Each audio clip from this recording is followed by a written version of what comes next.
कर रहे थे 9 AM स्क्रीन में शेयर कर रहा हूँ।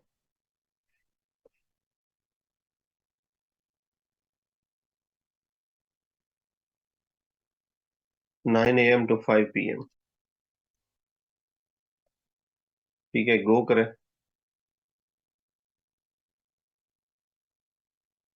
तो आपने जो टेबल बनाया है उसके अंदर आईडी के कॉलम को प्राइमरी डिक्लेयर नहीं किया, इसको प्राइमरी की डिक्लेयर कर दें and it should be auto increment. अब हम इंसर्ट में आते हैं या स्ट्रक्चर में आते हैं, तो इसको ऑटो इंक्रीमेंट भी कर देते हैं। अब इसमें हम डेटा स्टोर करते हैं।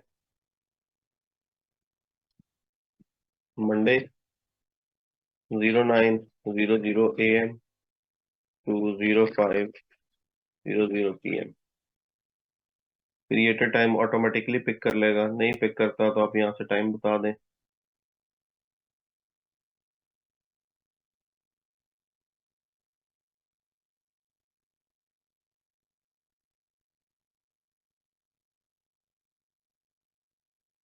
ये टाइम स्टोर हो गया।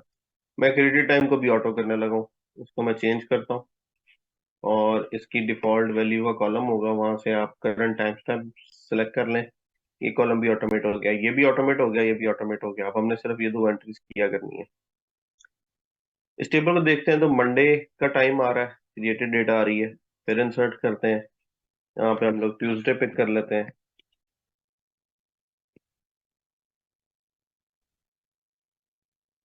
तो टाइम इसका यहाँ पे दे देते हैं 9:00 AM टू 03:00 PM। यहाँ पे 3 बजे का टाइम दे देते हैं। अब डेटाबेस में ये डाटा पड़ा हुआ है, आपने यहाँ से फेच किया। फेच करके आपने डाटा को डिस्प्ले करवा दिया पेज के अंदर और वेबसाइट डिप्लॉय कर दी, क्लाइंट को दे दिया। अब क्लाइंट ने इसमें टाइम टेबल चेंज करना है, तो वो कैसे करेगा?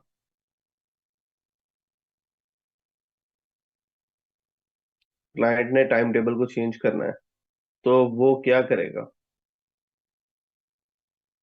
खुद अपना टाइम अपडेट करना चाह रहा है। रात को 10 बजे से ख्याल आया कि नहीं, मेरे स्टोर का टाइम ये ठीक नहीं, ये नहीं, ये टाइम होना चाहिए, और वो साइट पे टाइम अपडेट करना चाहता है। तो क्या पहले आपको फोन करेगा?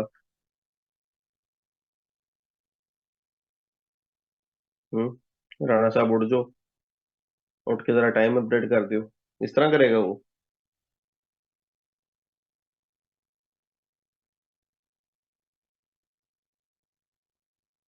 तो तो फिर आपने खाक वर्डप्रेस में उसको बना के दिया। अगर आप डेटाबेस में सीधा सीधा डाटा जाके खुद लिख रहे हैं और डिस्प्ले करवा रहे हैं, तो फिर वर्डप्रेस का क्या काम है?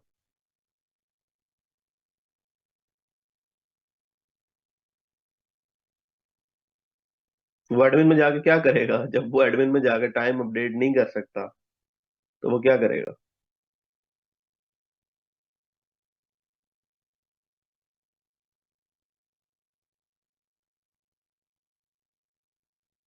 मैंने इसीलिए पूछा था कि वर्डप्रेस के अंदर एडमिन से डाटा स्टोर करने के कितने तरीके हैं आपकी नज़र में फिल वक्त।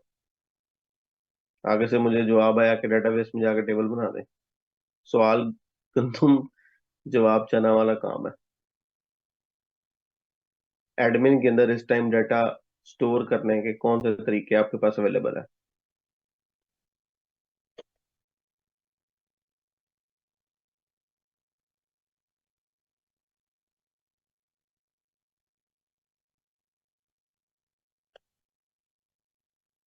थीम कस्टमाइजेशन एडमिन में डाटा स्टोर कराती है?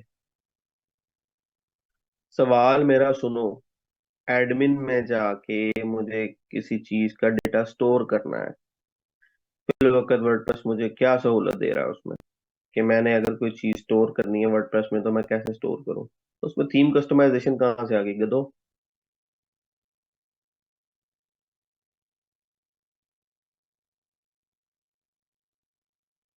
चलो सोच लो, 2 मिनट और ले लो।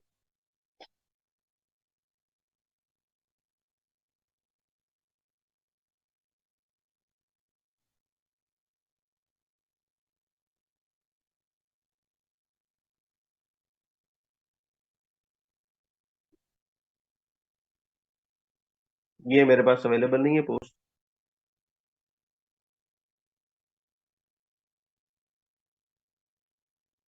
यहाँ पे अगर मैं लिख दूँ टाइम टेबल,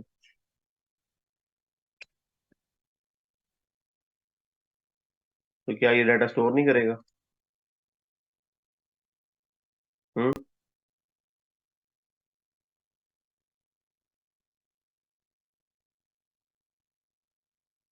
तो फिर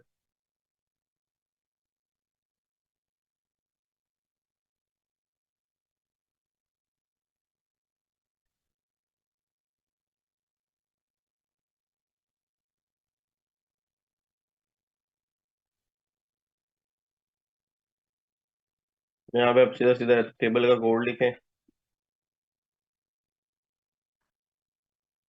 टी आर दें, टी आर क्लोज करें, टी डी दें,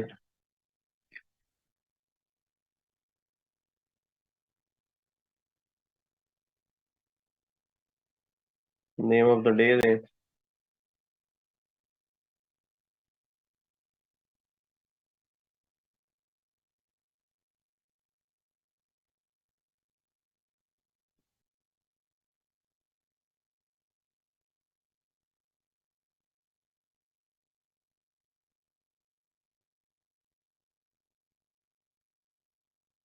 Monday, Tuesday, Wednesday, Thursday, Friday, Saturday.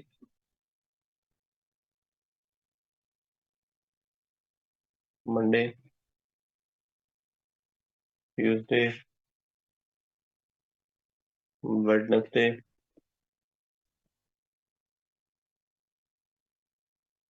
Thursday, Friday, Saturday.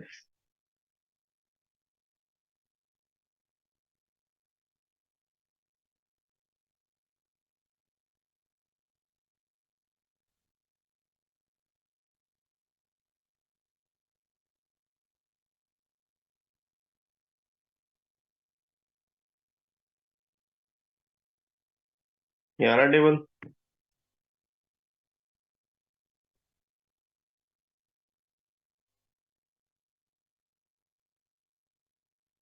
आप चाहें इसी के अंदर सी एस एस भी लिख सकते हैं।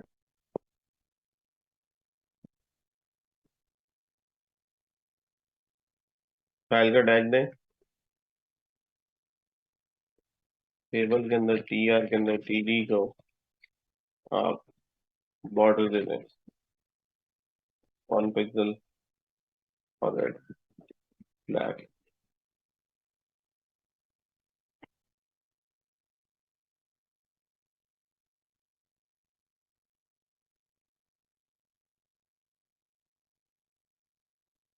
गधो, सिंपल सा काम था स्टोर कराने का, सोचते ही नहीं हो।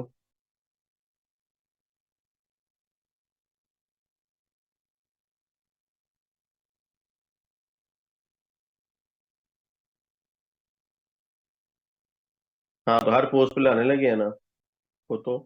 मैंने गेट पोस्ट का तुम्हें दिखाया नहीं है कोड, डाटाबेस से डाटा लेने के लिए।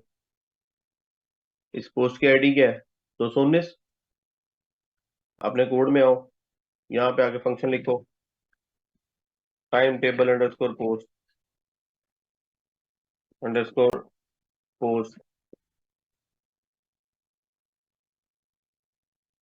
इस फंक्शन की डेफिनेशन में क्या दिया हुआ है? आर्ग्यूमेंट्स की अरे जानी है। आर्ग्यूमेंट्स की अरे में क्या है? इसमें देख लो चलो। इसमें पोस्ट की आप आईडी भेज दें, टीचर पूरा ऑब्जेक्ट भेज दें या नल भेज दें। मुझे आईडी भेजूंगा, काम चल जाएगा। इस पोस्ट की आईडी क्या है? 219।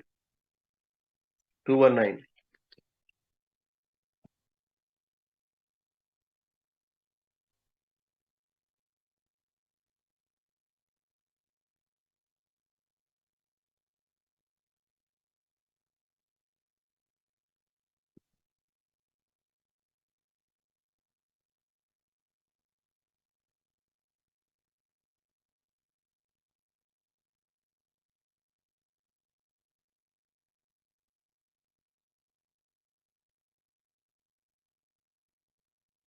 ये कौन सी पोस्ट है? टाइम टेबल वाली? मैं किसी और पोस्ट पे क्लिक करता हूँ, इस पे क्लिक कर लेता हूँ। Syntax error line number 51। 51 पे क्या किया जी सामने? 50। ये गलत आ रहा है।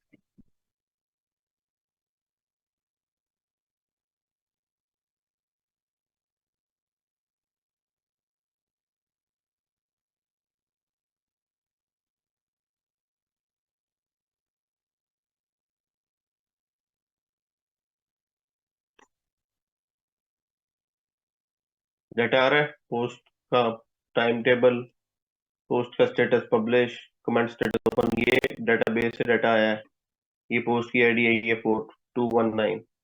ये कौन सा वेरिएबल प्रिंट हो रहा है?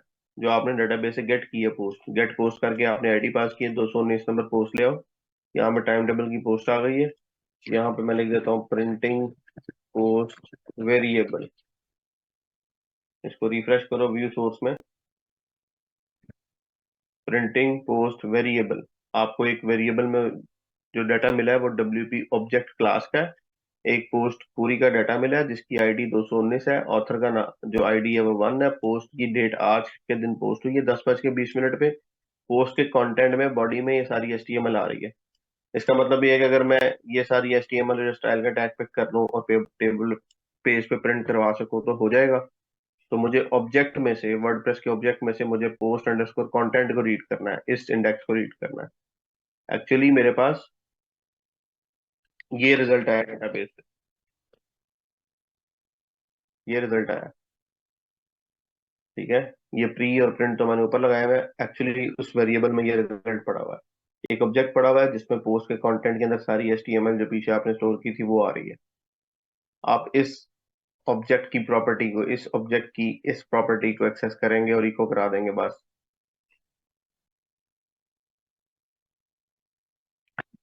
इफ नॉट एम्प्टी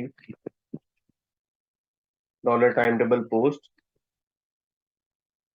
मतलब डेटाबेस से डाटा आया है तो आपने इको करवा देना सिंपली क्या, टाइम टेबल पोस्ट के अंदर ऑब्जेक्ट की प्रॉपर्टी उठाने के लिए एरो ऑपरेटर देते हैं। ये अरे नहीं है, ऑब्जेक्ट है। तो पोस्ट अंडरस्कोर कंटेंट आपने यहाँ पे प्रिंट करवाना है बस। That's it.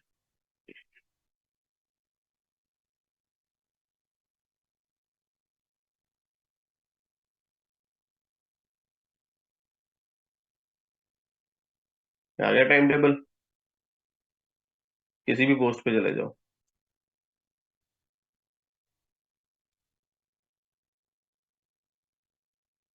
आ रहा टाइम टेबल। आ रहा टाइम टेबल। यहाँ पे भी आ रहा टाइम टेबल। क्लाइंट को पता है कि आपने क्लाइंट को बता देना कि पोस्ट में एक पोस्ट पड़ी है टाइम टेबल, उसमें टेबल बना हुआ है, उसमें जाके वैल्यू चेंज करनी है तो वैल्यू चेंज कर लेना। एडिट करेगा, विजुअल में उसको टेबल नजर आ रहा होगा क्योंकि टेक्स्ट में आपने HTML लिखी है, विजुअल में HTML रेंडर हो जाएगी। यहाँ पे उसने 3 करना है 3 कर ले, यहाँ पे उसने 6 करना है 6 कर ले, यहाँ पे वो 9 कर ले चाहे। अपडेट करा दे। अब आपके बाकी सारी पेजेस पे भी HTML अपडेट हो जानी चाहिए। ये 9 हो गया, ये 5 हो गया, ये 3 हो गया, ये 6 हो गया।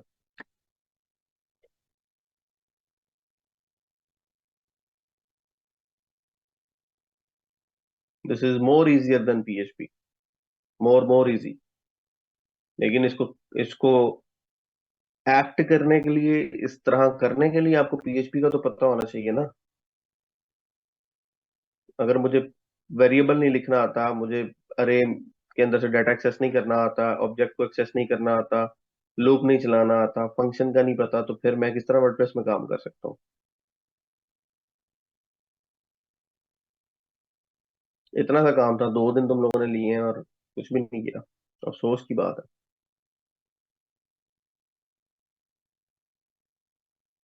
ठीक है, वो भी अप्रोच सही है, लेकिन मुझे ये चाहिए था, जो मैं मेरी डिमांड थी वो ये थी कि टाइम टेबल जाके डेटाबेस में स्टोर हो और सारी पोस्टों में डिस्प्ले हो जाए। डेटाबेस में स्टोर होने के लिए एडमिन से स्टोर करना था ताकि एडमिन उसको चेंज कर सके, क्लाइंट साइड पे वो डिस्प्ले हो जाना था बस।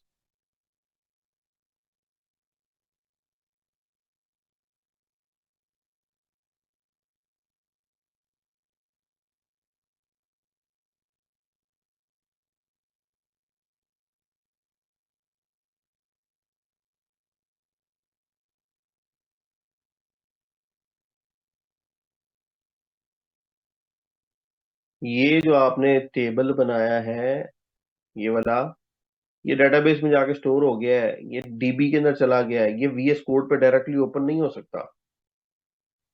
ये आपका फॉर्म, ये फॉर्म लगा हुआ है, ध्यान करो थोड़ा सा।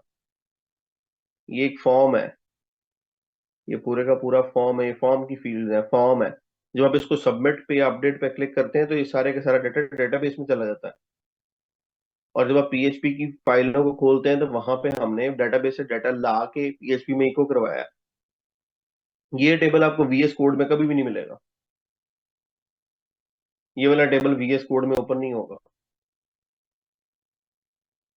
ये फॉर्म की फील्ड में डाटा लगा है और डेटाबेस में जाकर स्टोर हो गया है। कौन सी फाइल की बात कर रहे हैं आप? हमारे थीम के मुताबिक, अब दोबारा सुने, हमारे थीम के मुताबिक, हमारे थीम के मुताबिक आपने फाइल ओपन करनी, पहले हमारे थीम में आओ ना। ये थीम है हमारा, ये वर्डप्रेस का पूरा फोल्डर आपने खोला, डब्ल्यूपी कंटेंट में गए आप, थीम्स में आए, ये आपका करंट थीम है, आपने इसको ओपन किया। अब जो आपने इसको ओपन कर लिया, सारी फाइल आपको नजर आ रही है। अब आपने टेम्पलेट हायरार्की को चेक करना है कि मैंने किस तरह की रिक्वेस्ट की है और उस पर कौन सी फाइल खुलनी चाहिए।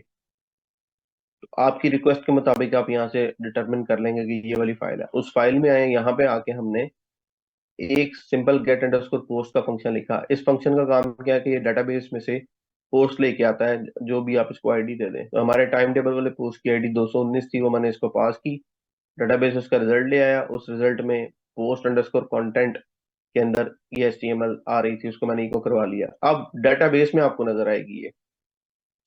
अगर आप 102 में आते हैं और डब्ल्यूपी अंडरस्कोर पोस्ट में आएंगे उधर,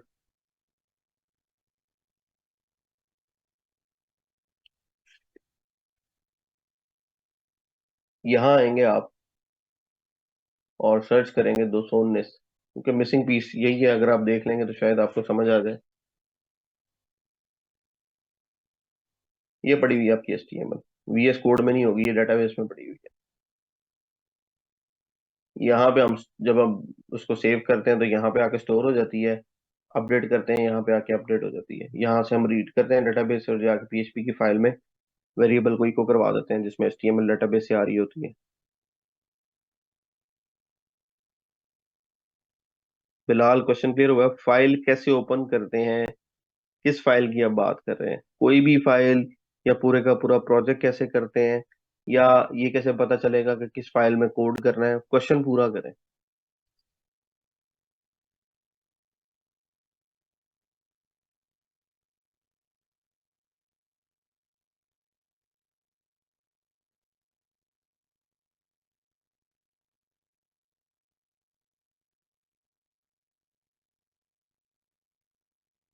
अभी क्लियर कर लेंगे, अच्छा है। मैं वॉइस अलाउ कर देता हूँ, अभी सवाल कर लें और आपका जो है सवाल उसको क्लियर कर लें, क्योंकि ये सबसे इजी कंसेप्ट है डेटा स्टोर करने का और रिट्रीव करने का।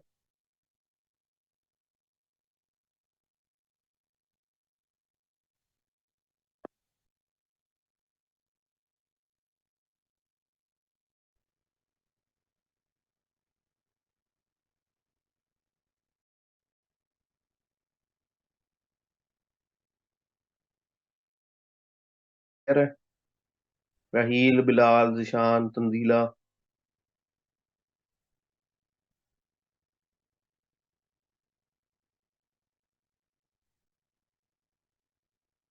मोहम्मद बिलाल, बिलाल को भी क्लियर नहीं है।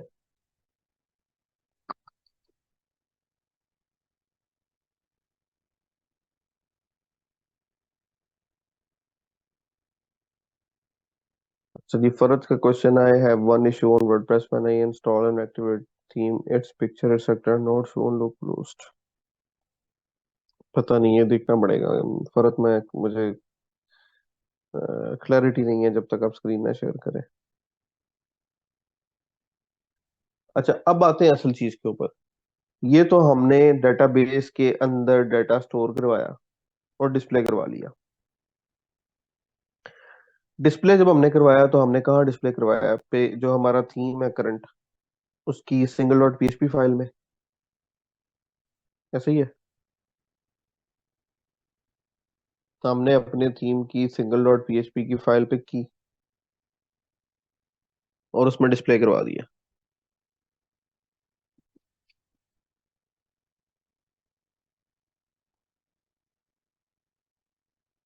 Is that so?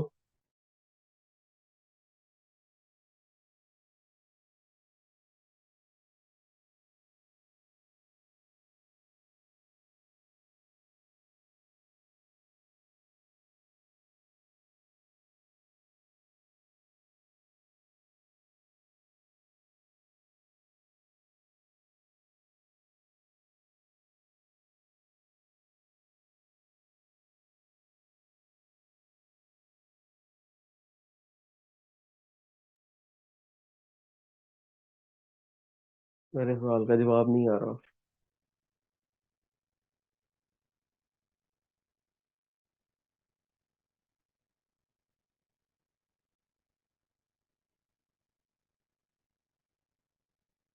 अच्छा, जिस जिसको कंफ्यूजन है इसमें, just raise your hand, I can answer you. मैंने कहा कि अभी हमने दो काम किए हैं।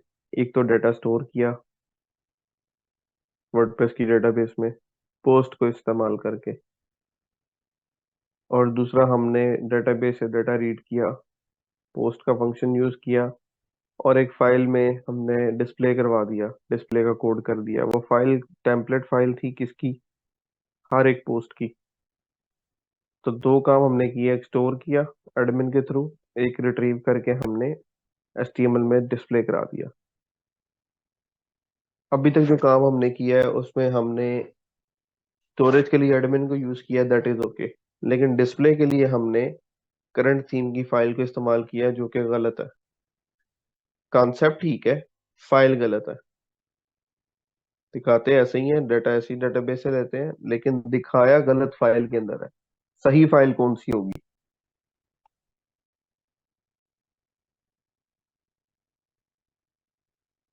वर्डप्रेस के अंदर, वर्डप्रेस के अंदर आपको एक कंसेप्ट मिलता है चाइल्ड थीम का। नो, फाइल के नाम से, इस दफा जो मैं बात कर रहा हूँ उसका फाइल के नाम से ताल्लुक नहीं है, उसका थीम से ताल्लुक है। वर्डप्रेस के अंदर आपको एक कंसेप्ट मिलता है चाइल्ड थीम का। जब भी आप कस्टमाइजेशन करना चाहते हैं तो आपको चाइल्ड थीम के अंदर कस्टमाइजेशन करनी चाहिए। ठीक है? तो ये चाइल्ड थीम का कंसेप्ट है एडवांस टॉपिक्स में।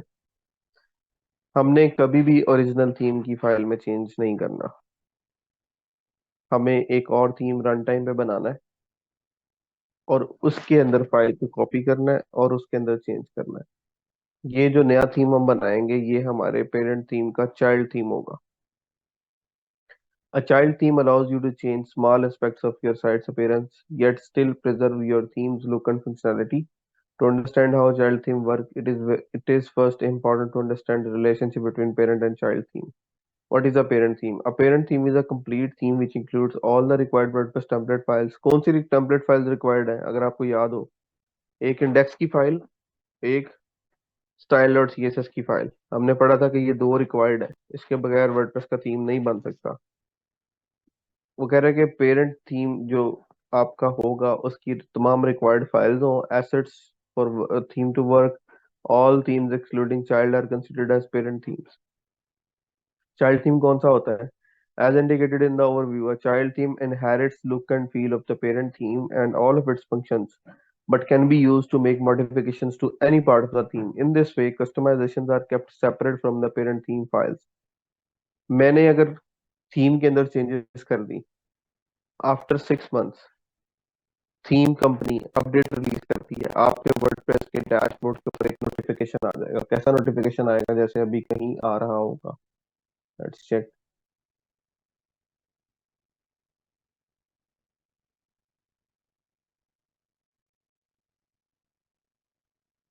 जैसे ये आ रहा है, you have successfully activated Newsmatic, get start with this, all install demos.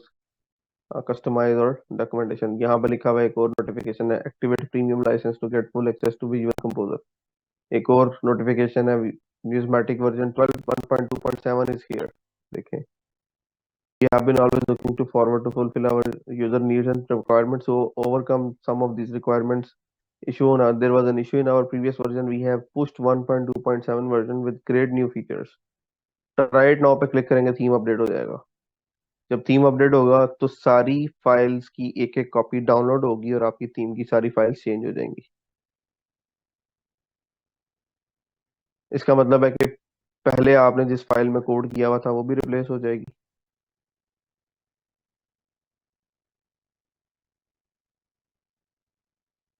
आपने इंडेक्स डॉट पीएचपी में कोड किया था या सिंगल डॉट पीएचपी में कोड किया था, क्लाइंट ने यहाँ से आके थीम अपडेट कर देना है। जब क्लाइंट ने थीम अपडेट करना है तो ये वाली फाइलें सारी रिप्लेस हो जानी है, नई इंडेक्स डॉट पीएचपी आ जानी, पुरानी डिलीट हो जाएगी, तो फिर आपका किया हुआ कोड भी खत्म हो गया, जाया हो गया।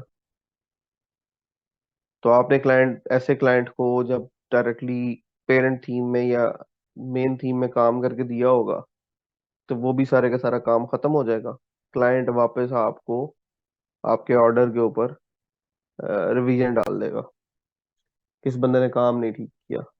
तो आपको जब भी कोड लेवल की कस्टमाइजेशन करनी है, किसी पीएचपी थीम की कोई भी पीएचपी फाइल छेड़नी है, तो better try to use the child theme.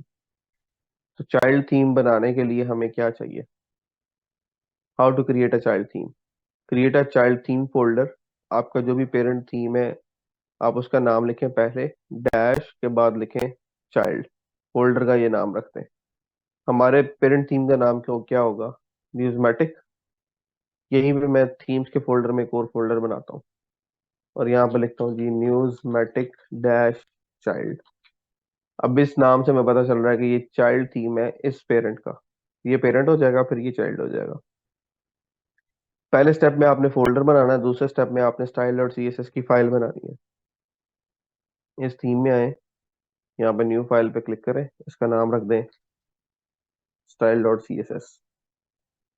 जब आपने ये काम कर लिया, अगला काम आपको ये करना है कि ये वाले सारे हेडर देने हैं आपने सी एस एस की फाइल में।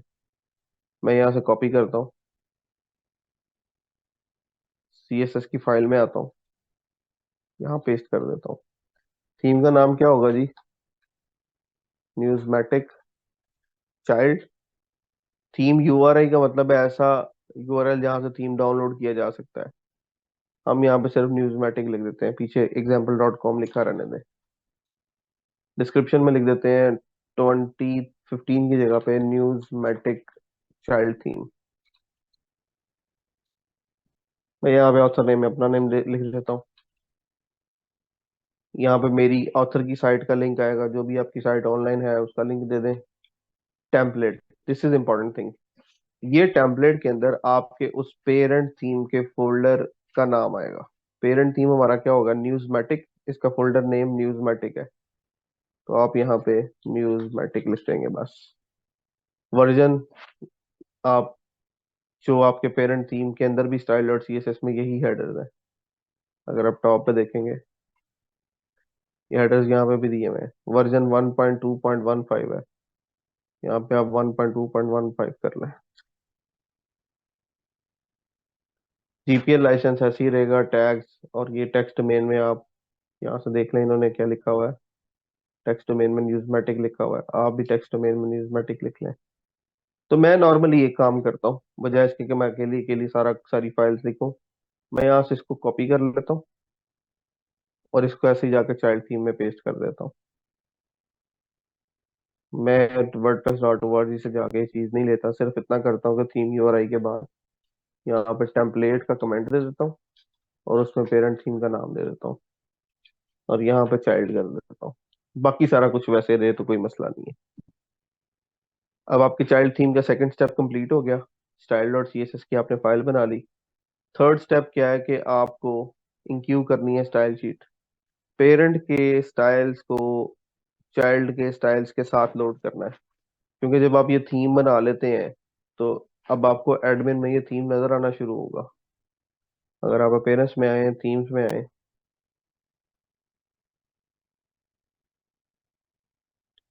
यहाँ पे आपको चाइल्ड थीम नजर आना शुरू हो गया है। आप इसको एक्टिवेट कर देंगे तो ये एक्टिवेट हो जाएगा, ये डीएक्टिवेट हो जाएगा। मैंने इसको एक्टिवेट कर दिया, ये एक्टिवेट हो गया, ये डीएक्टिवेट हो गया। अब अगर मैं साइट पे आऊंगा तो मेरी साइट का HTML तो वैसे ही आ रही होगी, लेकिन CSS ब्रेक हो गई। अब इस मसले से निकलने के लिए हमें एक और फाइल बनानी होती है जिसका नाम है functions.php, और उसके अंदर ये वाला कोड जो है ये कॉपी करना है। ठीक है, तो यहाँ पे स्टेप में, तीसरे स्टेप में लिखा होगा, first step is to include the parent and child if needed. Ideal way of including style sheet is for parent theme to load both parents and childs, but not all themes do this. Therefore, you need to examine the code of the parent theme to see what it does and get the handle, and then paste it in child और functions.php file के अंदर आपने इसको लिखना है। Recommended way of including the style sheet is to add a wblink script section and this in your child themes functions.php। इसका मतलब है कि हमें चाइल्ड थीम में एक और फाइल बनानी है। चाइल्ड थीम के फोल्डर पे क्लिक करें, यहाँ पे एक नई फाइल बनाएं, उसका नाम रखें functions.php। इसके अंदर आपने दोनों थीम फाइल्स को एक साथ ऐड कर लेना है। कैसे ऐड होंगी? ये कोड दिया हुआ है नीचे, ये वाला, इसको आप कॉपी कर लें और यहाँ पे लाके आप PHP के टैग्स थे और उसमें यहाँ पे कोड पेस्ट कर लें। यहाँ पे साथ PHP के टैग्स आ रहे थे, चलें ऐसे कर लें।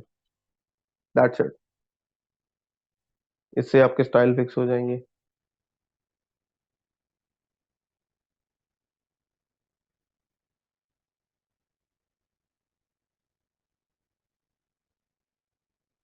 ठीक है जी। अब आपका चाइल्ड थीम चल रहा है, पेरेंट नहीं चल रहा। अब अगर मैं किसी चाइल्ड थीम पे आता हूँ, ये सब कुछ क्यों नजर आ रहा है? क्योंकि हमने इसको चेंज ही पेरेंट में किया था। तो हमें एक काम करना है कि यहाँ से सिंगल डॉट पीएचपी की कॉपी लेनी है और उसको अपने पेरेंट थीम के, चाइल्ड थीम के अंदर पेस्ट कर देना है। जिस भी टेम्पलेट में आपने चेंज करना है उसको अपने पेरेंट से कॉपी करना है, चाइल्ड में रखना है और चाइल्ड में रख के चेंजेस करनी है। ये जो हमने चेंजेस की थी इनको हम खत्म कर रहे हैं, ये यहाँ पे नहीं करनी चाहिए थी। सिर्फ आप लोगों को समझाने के लिए मैंने ये चेंजेस की थी।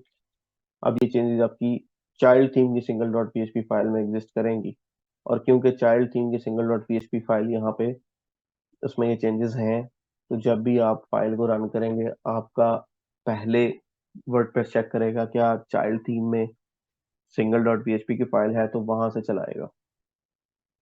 और क्योंकि उस फाइल में कोड हुआ हुआ है इसलिए हमें ये सब कुछ नजर आ रहा है। अगर किसी वजह से इसके नाम में चेंज आ गया, वर्डप्रेस चेक करेगा पोस्ट को चलाने टाइम टेम्पलेट हायरार्की के मुताबिक उसने रिक्वेस्ट चेक की तो ये ब्लॉग पोस्ट इंडेक्स पेज की रिक्वेस्ट है, ब्लॉग पोस्ट की पेज की रिक्वेस्ट है, और सिंगल डैश पोस्ट की फाइल एग्जिस्ट नहीं करती। चेक करेगा single dash single dot PHP exist करती है चाइल्ड थीम में, नहीं करती। चेक करेगा सिंगुलर डॉट पीएचपी एग्जिस्ट करती है चाइल्ड थीम में, नहीं करती। फिर चेक करेगा इंडेक्स डॉट पीएचपी एग्जिस्ट करती है चाइल्ड में, नहीं करती। लेकिन ये चेक करेगा कि अगर सिंगल की फाइल यहाँ पे नहीं है तो साथ ही साथ पेरेंट को भी चेक करेगा। अगर सिंगल की फाइल यहाँ पे नहीं मिलती और पेरेंट में मिल जाती है तो वो पेरेंट से चला देगा सेम फाइल। चाइल्ड में नहीं है, पेरेंट में है, तो पेरेंट वाली फाइल चलाएगा। अब इसको क्रॉस टेस्ट करने के लिए हम पेरेंट वाली फाइल के अंदर आके यहाँ पे लिख देते हैं पेरेंट फाइल।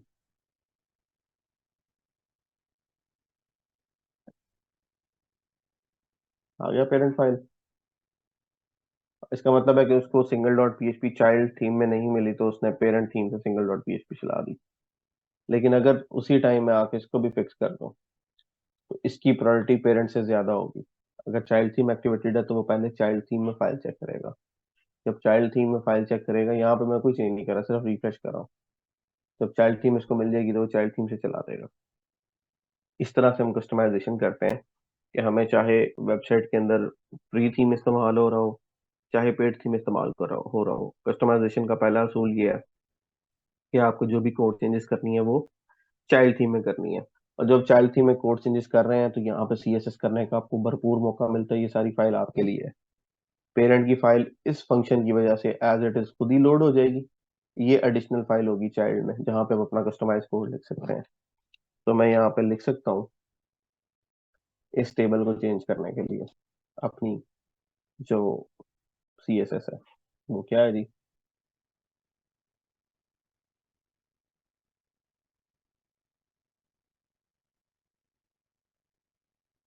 अगर आप देखें बॉडी के अंदर डिफरेंट क्लासेस आ रही हैं। यहाँ पे लिखा हुआ है कि पोस्ट का टेम्पलेट डिफॉल्ट चल रहा है, सिंगल फाइल चल रही है, सिंगल डैश पोस्ट है ये। तो मैं यहाँ पे लिख सकता हूँ बॉडी, वो बॉडी जो कि सिंगल डैश पोस्ट की क्लास के साथ चल रही है, क्योंकि बॉडी तो हर पेज में होगी। अगर मैं बॉडी के अंदर आके लिखता हूँ जी, बॉडी के अंदर आके मैं कहता हूँ ए को कलर रेड कर दो और इसका फॉन्ट साइज बढ़ा दो, 30 पिक्सल कर दो या 60 पिक्सल कर दो। अब बॉडी के अंदर एंकर तो हर जगह पे है।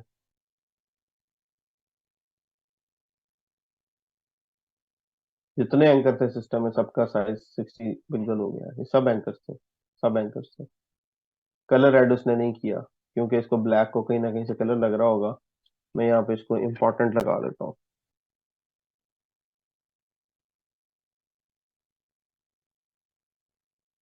ये लो, सब कुछ रेड हो गया। लेकिन मैं चाहता हूँ सिर्फ इस पेज पे, वो वाला पेज क्योंकि ये तो होम पेज पे भी मेरे सारे एंकर्स को रेड कर देगा।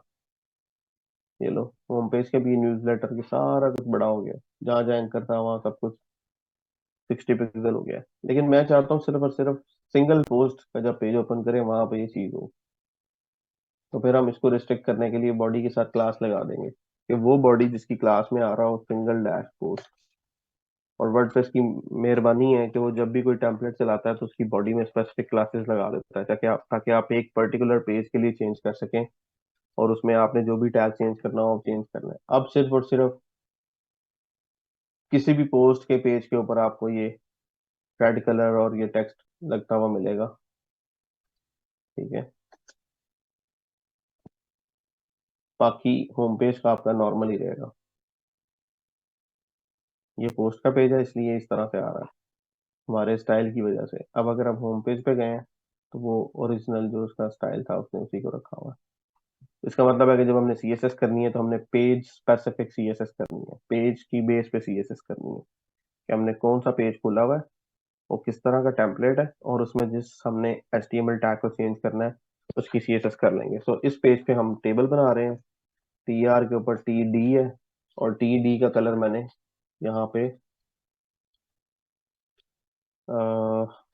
कर दिया है रेड और 60 पिक्सल। तो अब सिर्फ और सिर्फ टेबल के ऊपर ये सीएसएस इंप्लीमेंट होनी चाहिए। पेज को रिफ्रेश किया मैंने, किसी भी पोस्ट पे गया,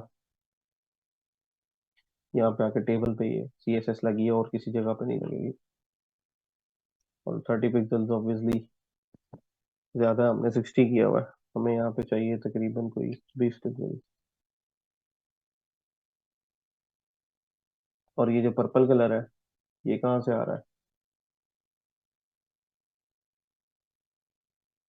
पर्पल कलर आ रहा है क्योंकि हम कोट्स की डिव में प्रिंट कर रहे हैं, तो कोट्स की डिव का कलर पर्पल है, इसको भी चेंज कर लेते हैं। वो बॉडी जिसकी क्लास सिंगल डैश पोस्ट है उसके अंदर एक डिव आ रही है जिसकी क्लास कोट्स है। इसका मुझे कलर जो है वो येलो चाहिए।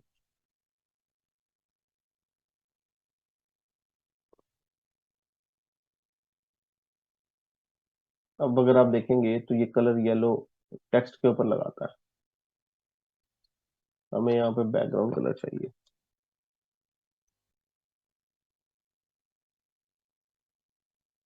बैकग्राउंड कलर येलो, येलो हो गया। पहले पर्पल आ रहा था, उसने पर्पल था 978 पे पेरेंट के अंदर हमने इसको लिखा था। अब चाइल्ड में हमने येलो लिख दिया। और आपने पेरेंट की सीएसएस फाइल में भी चेंज नहीं करना। अगर हमने उधर भी चेंज किया हुआ तो उसे भी रिमूव करें। हमने लास्ट में शायद चेंज किया था ये वाला, इसको यहाँ से रिमूव करके आप चाइल्ड में ले जाएं। यहाँ पेस्ट करें वो पेज जिसकी बॉडी सिंगल डैश पोस्ट है, उसके अंदर कोट्स में बैकग्राउंड कलर येलो चाहिए। ये कलर हमने व्हाइट किया हुआ है कोट्स ऑफ द डे का, तो ये कोट व्हाइट आ रहा है, इसको ब्लैक चल रहा है। बात समझ आई कैसे कस्टमाइजेशन होती है?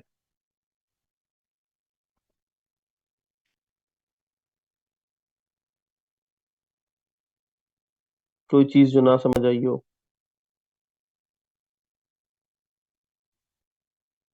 चाइल्ड थीम को चलने के लिए इंडेक्स फाइल की जरूरत नहीं होती, सिर्फ और सिर्फ पेरेंट थीम्स को इंडेक्स फाइल की जरूरत होती है। अगर आप इंडिपेंडेंट वर्डप्रेस का थीम बनाना चाहते हैं अपना खुद से, तो आपको इंडेक्स फाइल और सीएसएस फाइल की जरूरत है। लेकिन अगर आप किसी और थीम को पेरेंट रख के अपना चाइल्ड बनाना चाहते हैं, तो आपको सिर्फ और सिर्फ सीएसएस और फंक्शंस की जरूरत है, सीएसएस फाइल और फंक्शंस डॉट पीएचपी की जरूरत है। या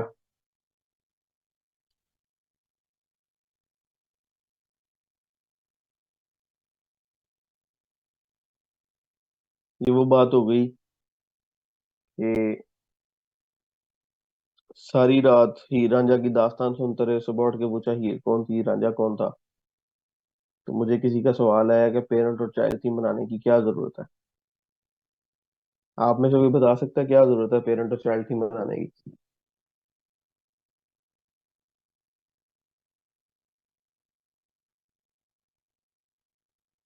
क्या जरूरत है? एवरीवन कर रहा हूँ ताकि जो भी आंसर दे वो सबको नजर आए।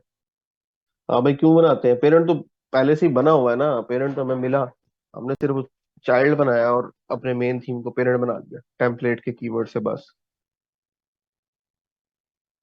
पेरेंट में हमने और कोई काम नहीं किया, तो क्यों चाइल्ड बनाया?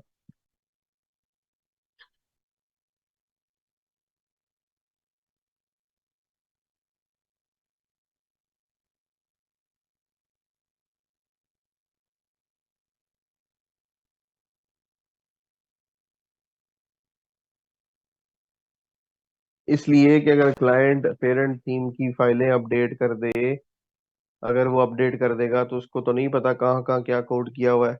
उसने एक क्लिक प्रेस करना है डैशबोर्ड पे जाके, तो पेरेंट थीम अपडेट हो जाना है। और अगर पेरेंट थीम अपडेट होगा तो जनाब आपका किया हुआ कोड जाया हो जाएगा, 1 सेकंड में आपका सारा कोड खत्म हो जाना है।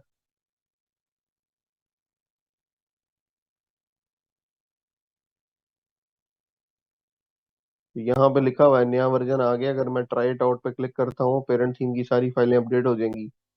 तंदीला, ये करने से पेरेंट थीम सारा अपडेट हो जाएगा और तुम्हारा किया हुआ कोड दरम बरम हो जाएगा, खत्म हो जाएगा जो काम तुमने किया हुआ था।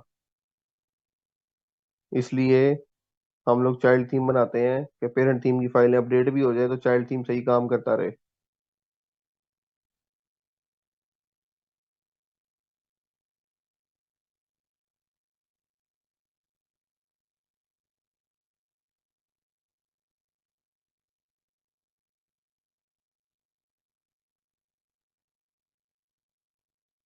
किसी का कोई क्वेश्चन है यहाँ तक तो पूछ सकते हैं।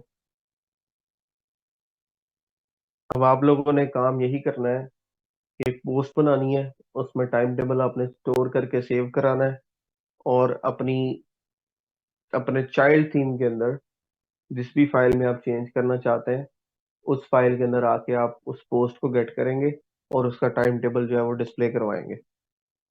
गेट पोस्ट करेंगे, उसकी आईडी देंगे, आपको सारे का सारा ऑब्जेक्ट मिलेगा, उस ऑब्जेक्ट में से आप पोस्ट का कंटेंट उठाएंगे और इसको इको करवा के आप पूरी की पूरी एचटीएमएल अपने टेम्पलेट में डिस्प्ले करा देंगे जो आपकी डेटाबेस में स्टोर थी। चाइल्ड थीम अपडेट नहीं होता, चाइल्ड थीम की अपडेट नहीं आती, सिर्फ पेरेंट की आएगी जब भी आएगी।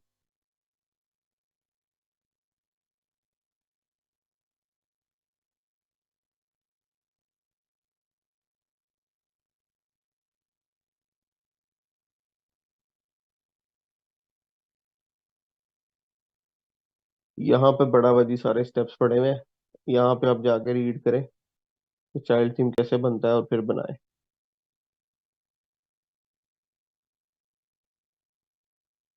कैसे बनाया था चाइल्ड थीम?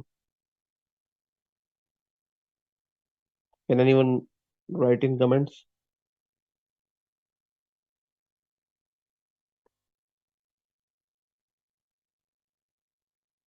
कैसे बनाया था? सायरा ने क्वेश्चन कर दिया कि जरा रिपीट करके बताएं कैसे बनाया था।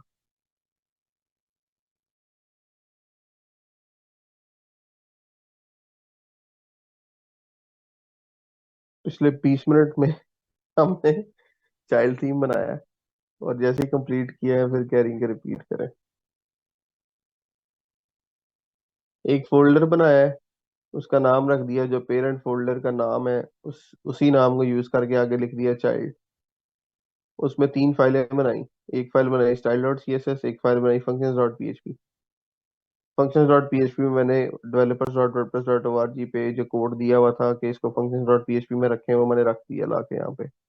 Style dot C S S के ऊपर मैंने हेडर्स अपने पेरेंट थीम की style dot C S S से कॉपी किए थे, उसको चाइल्ड की style dot C S S में एज इट इज रख दिया। यहाँ से कॉपी किया कमेंट्स के सेक्शन को, और style dot C S S में चाइल्ड में रख दिया।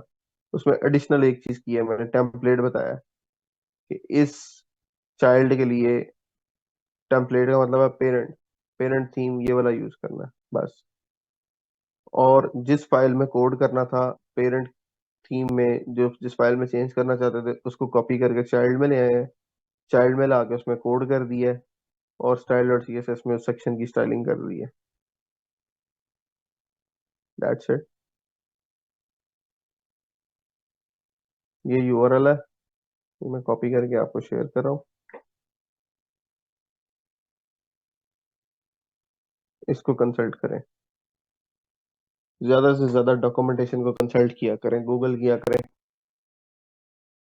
ताकि आपको गूगल करने की आपकी स्किल डेवलप हो सके। जब तक खुद नहीं सर्च करेंगे, खुद नहीं इम्प्लीमेंट करेंगे, आप कभी भी नहीं कर पाएंगे।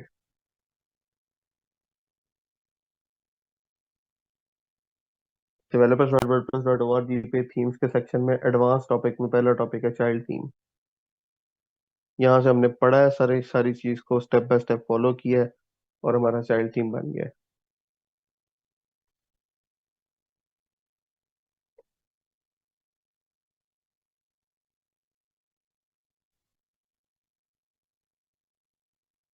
अच्छा जी, अब इसके बाद हमने बात करनी है मजीद कि डेटाबेस से डाटा और कैसे रीड किया जा सकता है, किस किस तरह के और रिक्वेस्ट टाइप्स हैं वर्डप्रेस में, उनके लिए कौन सी टेम्पलेट फाइल्स चल रही हैं, उनमें कोड को चेंज करने का क्या तरीका है। और फिर हम एक छोटा सा अपना एक सिस्टम इसके अंदर डेवलप कर सकते हैं। में भी कोई लाइब्रेरी सिस्टम बना लें, कोई भी वर्डप्रेस के अंदर हम कुछ इस तरह की फंक्शनलिटी अचीव कर सकते हैं जब हमें डाटा स्टोरेज एफिशिएंट आती हो। तो हम लोग देखेंगे कि ये सब कुछ कैसे पॉसिबल है, वन बाय वन। अभी आपने सिर्फ और सिर्फ चाइल्ड थीम बना के एक टेम्पलेट को कस्टमाइज किया है, और डाटा स्टोर करने के लिए आपने एक पोस्ट का यूज किया है। उसकी बॉडी की फील्ड में आपने टेबल स्टोर करवा लिया ताकि एडमिन कभी भी आए उसको एडिट करे और उसमें चेंजेस कर सकता है।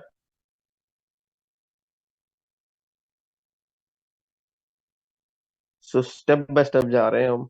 अगर आप डेली बेसिस पे कवर कर रहे हैं तो मेरा नहीं ख्याल कि आपको कोई इश्यू आना भी चाहिए। और मैं बहुत स्लो चल रहा हूँ, बहुत ज्यादा स्पीड से नहीं चल रहा। इसलिए स्लो चल रहा हूँ कि आप लोगों को साथ साथ समझने का मौका मिले, क्योंकि आपके पास दिन थोड़े हैं। जितना भी आपका होता है कंटेंट, वो अच्छे से हो, ताकि यहाँ से फ्री होने के बाद आप आगे जाएं मजीद उस फील्ड में, रिवाइज ना करने बैठ जाएं पहले दिन से कि हमने क्या स्टार्ट किया था।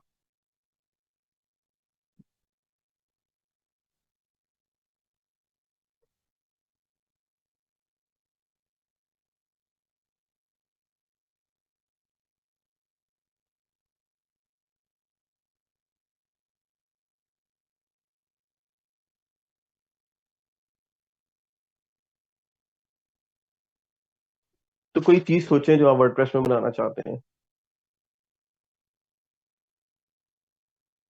कोई सिस्टम जो आप चाहते हैं कि आप वर्डप्रेस में इम्प्लीमेंट करें, एडमिन में जाकर उसका डाटा स्टोर करें, कुछ पेजेस बनाएं, उस पर डाटा विजिबल करवाएं, कुछ भी। इस तरह एक, लेट सपोज हम एक रिजल्ट अनाउंसमेंट सिस्टम बना लेते हैं कि हम वर्डप्रेस के एडमिन के अंदर रिजल्ट स्टोर करें, और हम लोग वेबसाइट के ऊपर एक पेज बनाएं, यूजर वहां पे आके अपना रोल नंबर लिखे, एंटर करे, और उसको उसका रिजल्ट शो हो जाए।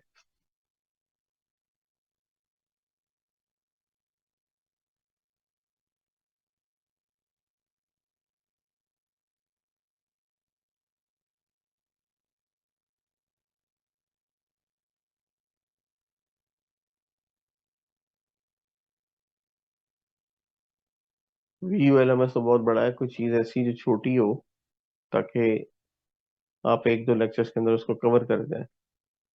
एक दो महीने नहीं है हमारे पास, कुछ चंद एक लेक्चर्स हैं, और बाकी चीजों को भी टाइम देना है। उस हिसाब से कुछ छोटी छोटी फंक्शनैलिटीज डाटा स्टोरेज के लिए, रिट्रीवल के लिए। ऑनलाइन शॉपिंग हमारी कवर हो जाएगी, उसके हमारे हैं एक दो लेक्चर्स, वो वहां पे कवर हो जाएगी। ऑनलाइन शॉपिंग के अलावा उससे हट के सोचें कोई ऐसा काम जिसमें डाटा स्टोर होना हो, डिस्प्ले होना हो।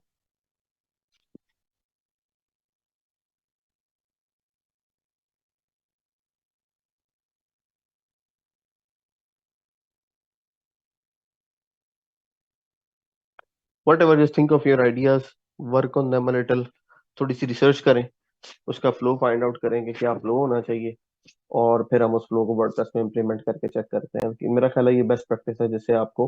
हाँ, बस बुकिंग अच्छा आइडिया है। बस बुकिंग एक अच्छा आइडिया है।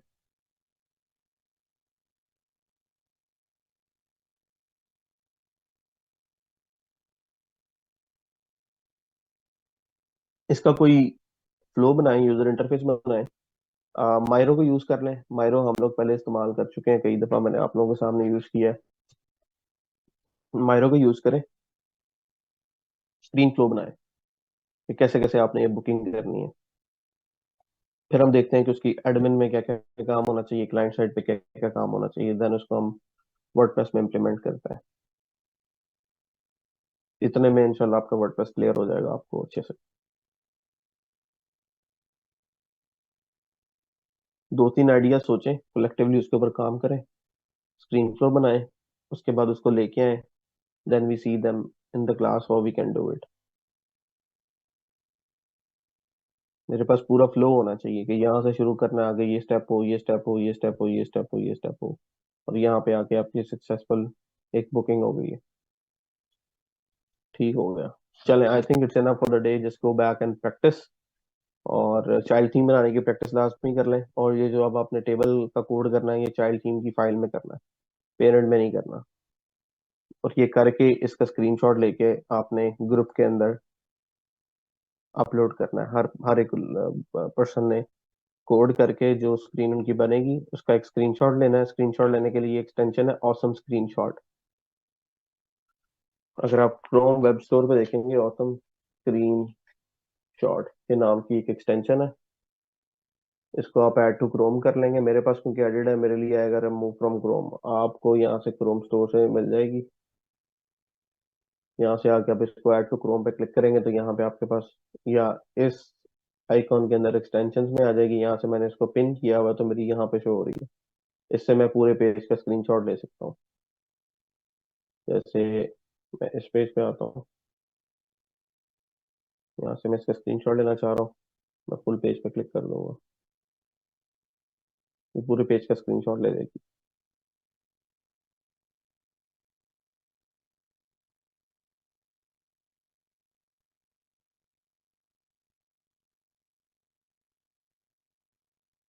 इसको मैं चाहूँ डाउनलोड कर लूँ एज अ पिक्चर, तो आपने कंप्लीट करके अपनी पिक्चर को अपलोड करना है ग्रुप के अंदर। ठीक है।